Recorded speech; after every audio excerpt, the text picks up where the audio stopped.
Hi friends, ಇವತ್ತು ನಾವು north Karnataka special ಆದ ಮಟನ್ ಎಣ್ಣೆ ಖಾರ ಅನ್ನೋ ಒಂದು ಡಿಶ್ ಮಾಡ್ತಾ ಇದ್ವಿ. ಅದಕ್ಕೆ 1 ಟೇಬಲ್ ಸ್ಪೂನ್ ಜೀರಾ, 6 ಏಲಕ್ಕಿ, ಒಂದು 20 ಲವಂಗ, ಗಸಗಸೆ 1 ಟೇಬಲ್ ಸ್ಪೂನ್, ಒಂದು 6 ಡ್ರೈ ಚಿಲ್ಲಿ, ಮತ್ತೆ ಒಂದು ಸಣ್ಣದಾಗಿ ಒಂದು 10 ಚಕ್ಕೆ, 50 ಗ್ರಾಮ್ ಧನಿಯಾ. ಈ ಎಲ್ಲ ಇಂಗ್ರೀಡಿಯೆಂಟ್ಸ್ಗಳನ್ನ ಸ್ವಲ್ಪ ಡ್ರೈ ರೋಸ್ಟ್ ಮಾಡ್ಕೋಬೇಕು. ಯಾವುದೇ ಎಣ್ಣೆ ಏನು ಹಾಕದೆ ಅದನ್ನ ಹಾಗೆ ಸ್ವಲ್ಪ ರೋಸ್ಟ್ ಮಾಡಿಕೊಂಡು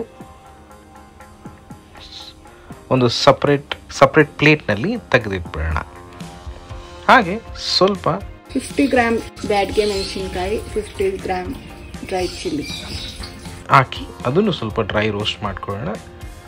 ಮೊದಲಿಗೆ ನಾವು ಈ ಒಣಮೆಣಸಿನ್ಕಾಯಿನ ಒಂದು ಮಿಕ್ಸಿ ಜಾರಲ್ಲಿ ಹಾಕ್ಕೊಂಡು ಅದನ್ನು ಗ್ರೈಂಡ್ ಮಾಡ್ಕೊಳ್ಳೋಣ. ತುಂಬ ನುಣ್ಣಗೆ ಪೇಸ್ಟ್ ಥರ ಬರೋ ಅವಶ್ಯಕತೆ ಇಲ್ಲ, ಸ್ವಲ್ಪ ಇದ್ದರೆ ಸಾಕು. ಹಾಗೆ ನಾವು ಮಟನ್ ನೀಟಾಗಿ ತೊಳೆದಿಟ್ಟಂಥ ಮಟನ್ಗೆ ನಾವು ಸ್ವಲ್ಪ ಸಾಲ್ಟ್ ಹಾಕೊಳ್ಳೋಣ.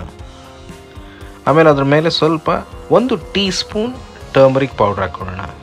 ಹಾಗೆ ನಾವು ಗ್ರೈಂಡ್ ಮಾಡಿಟ್ಟಂಥ ಚಿಲ್ಲಿ ಪೌಡರ್ನು ಸ್ವಲ್ಪ ನಾವು ಮಿಕ್ಸ್ ಮಾಡ್ಕೊಳ್ಳೋಣ. ಹಾಗೆ ನಾವು ಮೊದಲೇ ರೋಸ್ಟ್ ಮಾಡಿಟ್ಟಂಥ ಎಲ್ಲ ಇಂಗ್ರೀಡಿಯೆಂಟ್ಸ್ಗಳನ್ನ ನಾವು ಪುಡಿ ಮಾಡಿಕೊಂಡು ಆ ಪುಡಿನೂ ಈ ಮಟನ್ ಜೊತೆ ಮಿಕ್ಸ್ ಮಾಡ್ಕೊಳ್ಳೋಣ. ಈಗ ಆಲ್ರೆಡಿ ಸ್ವಲ್ಪ ನಮ್ಮ ಮಟನ್ ತೊಳೆದಿರೋ ಇದರಲ್ಲಿ ತೇವಾಂಶನ ಇಟ್ಕೊಂಡು ನಾವು ಇದನ್ನು ಫುಲ್ಲಾಗಿ ಮ್ಯಾರಿನೇಷನ್ ಮಾಡೋಣ. ಮ್ಯಾರಿನೇಷನ್ ಮಾಡಿ ಒಂದು 10 ನಿಮಿಷ ಅದನ್ನು ಸಪ್ರೇಟಾಗಿ ಇಡೋಣ.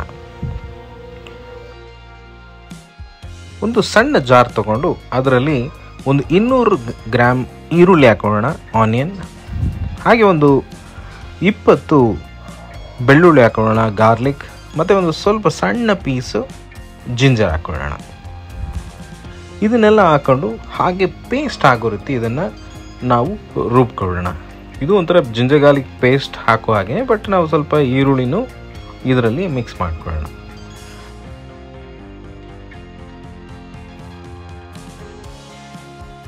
ಹಾಗೆ ಒಂದು ಕುಕ್ಕರ್ ತಗೊಂಡು ಅದರಲ್ಲಿ ಒಂದು 100 ml ಆಯಿಲ್ ಹಾಕೊಳ್ಳೋಣ.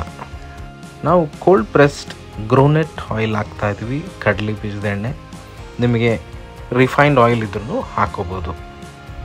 ಎಣ್ಣೆ ಕಾದ ತಕ್ಷಣ ನಮ್ಮ ಆನಿಯನ್, ಗಾರ್ಲಿಕ್, ಜಿಂಜರ್ ಪೇಸ್ಟ್ನ ಹಾಕ್ಕೊಂಡು ಕುಕ್ ಮಾಡ್ಕೊಳ್ಳೋಣ. ಇದು ಹಸಿ ವಾಸನೆ ಹೋದಾದಮೇಲೆ ನಾವು ಮ್ಯಾರಿನೇಟ್ ಮಾಡಿದಂಥ ಮಟನ್ನ ನಾವು ಇದರೊಳಗೆ ಹಾಕ್ಬಿಡೋಣ.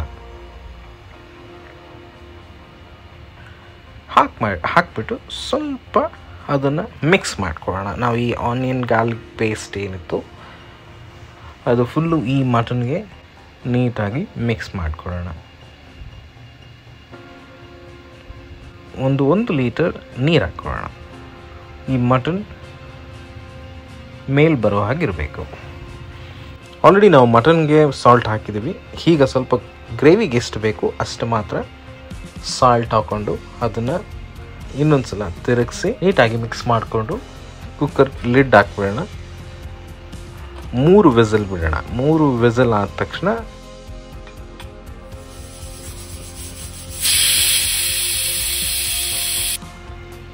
ಬೇಕು ಅಂತಂದರೆ ಹಾಗೆ ಸ್ವಲ್ಪ ಹೊತ್ತು ನಾವು ಆ ವಿಷಲ್ ಕಡಿಮೆ ಆಗೋವರೆಗೂ ಇಡ್ಬೋದು. ಪ್ರೆಷರ್ ಕುಕ್ಕರಲ್ಲಿರೋ ಎಲ್ಲ ಪ್ರೆಷರ್ನ ತೆಗೆದುಬಿಟ್ಟು ನೋಡೋಣ. ಈ ಟೈಮ್ನಲ್ಲಿ ನಾವು ಮಟನ್ ಕುಕ್ ಆಗಿದೆಯಾ ಅಂಥೇಳಿ ಚೆಕ್ ಮಾಡೋಣ. ಮಟನ್ ಕುಕ್ ಆಗಲಿಲ್ಲ ಅಂತಂದರೆ ಇನ್ನೂ ಸ್ವಲ್ಪ ಬೇಯಿಸೋಣ. ಇಲ್ಲ ಸಾಕು ಅಂತಂದ್ರೆ ಸಾಕು. ಈಗ ನಾವು ಕರೆಕ್ಟಾಗಿ ಉಪ್ಪು ಮತ್ತು ಖಾರ ಚೆಕ್ ಮಾಡೋ ಸಮಯ. ಚೆಕ್ ಮಾಡಿಕೊಡಿ. ಬೇಕು ಅಂತಂದರೆ ಉಪ್ಪು ಮತ್ತು ಖಾರನ ಆ್ಯಡ್ ಮಾಡ್ಕೋಬೋದು. ಈಗ ಒಂದು ಲೆಮನ್ ಹಾಕೊಳ್ಳೋಣ. ಒಂದು ಬಂಚ್ ಕೊರಿಯಾಂಡರ್ನ ಸಣ್ಣದಾಗಿ ಕಟ್ ಮಾಡಿ ಅದ್ರ ಮೇಲೆ ಹಾಕ್ಬಿಡೋಣ. ಅದ್ರ ಮೇಲೆ ಹಾಕೋಣ.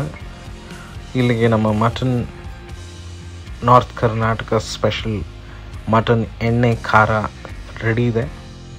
ಈ ಖಾರ ಸ್ವಲ್ಪ ನಾರ್ತ್ ಕರ್ನಾಟಕದಲ್ಲಿ ಜಾಸ್ತಿನೇ ಇರುತ್ತೆ. ನೀವು ನಿಮಗೆ ಎಷ್ಟು ಬೇಕು ಅಷ್ಟು ಮಾತ್ರ ಖಾರನ ಬ್ಯಾಲೆನ್ಸ್ ಮಾಡಿಕೊಡಿ. ನಾನು ಜೋಳದ ರೊಟ್ಟಿ ತೊಗೊಬಂದು ಖಡಕ್ ಜೋಳದ ರೊಟ್ಟಿ ಜೊತೆಗೆ ನಮ್ಮ ನಾರ್ತ್ ಕರ್ನಾಟಕ ಸ್ಪೆಷಲ್ ಮಟನ್ ಎಣ್ಣೆ ಖಾರನ ಟ್ರೈ ಮಾಡಿದೆ. ತುಂಬಾ ಚೆನ್ನಾಗಿತ್ತು. It was very nice. ನೀವು ಟ್ರೈ ಮಾಡಿ ನಿಮಗೆ ಹೇಗೆ ಬಂತು ಅಂತ ನಮಗೆ ತಿಳಿಸಿ. ಹಾಗೆ ನಮ್ಮ ಚಾನಲ್ನ ಸಬ್ಸ್ಕ್ರೈಬ್ ಮಾಡಿ ಹೇಗೆ ಬಂತು ಅಂತ ನಮಗೆ ತಿಳಿಸಿ. ಸಪೋರ್ಟ್ ಮಾಡಿ. ಬಾಯ್.